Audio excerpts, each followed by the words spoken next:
পাহাড়ের বুক চিরে হঠাৎ নেমে এলো ভয়ঙ্কর পানির ঢল। কয়েক মুহূর্তের মধ্যেই নদীর পানি পরিণত হলো ধ্বংসের স্রোতে। পানির সঙ্গে নেমে এলো কাদা, বরফ ও বিশাল পাথর। তছনছ হয়ে গেল রাস্তা, সেতু ও আশেপাশের এলাকা। কিন্তু সবচেয়ে বড় প্রশ্ন, হঠাৎ কোথা থেকে এলো এত পানি, আর কেন এত ভয়াবহ হয়ে উঠল নেপালের এই বন্যা? নেপাল তিব্বত সীমান্তের পার্বত্য এলাকায় 26শে আগস্ট ভয়াবহ আকস্মিক বন্যার ঘটনা ঘটে। নেপালের রাসুয়া জেলা এবং সীমান্তবর্তী এলাকাগুলোতে এই প্রভাব সবচেয়ে বেশি দেখা যায়। সাধারণ বৃষ্টির বন্যার মতো ধীরে ধীরে পানি বাড়েনি, বরং খুব অল্প সময়ের মধ্যে পাহাড়ি নদীতে তৈরি হয় প্রচন্ড স্রোত। প্রাথমিকভাবে পাওয়া তথ্য অনুযায়ী এই দুর্যোগের পিছনে বড় ভূমিকা থাকতে পারে হিমবাহ ধস ও পাহাড়ি ভূমিধসের। পাহাড়ের উপর থেকে বিপুল পরিমাণ বরফ, পাথর ও মাটি নিচের দিকে নেমে এসে নদীর স্বাভাবিক প্রবাহে বাধা তৈরি করতে পারে।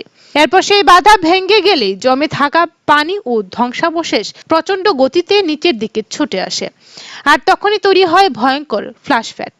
এই ধরনের বন্যা এত বিপজ্জনক হওয়ার অন্যতম কারণ হলো মানুষের হাতে প্রস্তুতি নেওয়ার সময় খুব কম থাকে।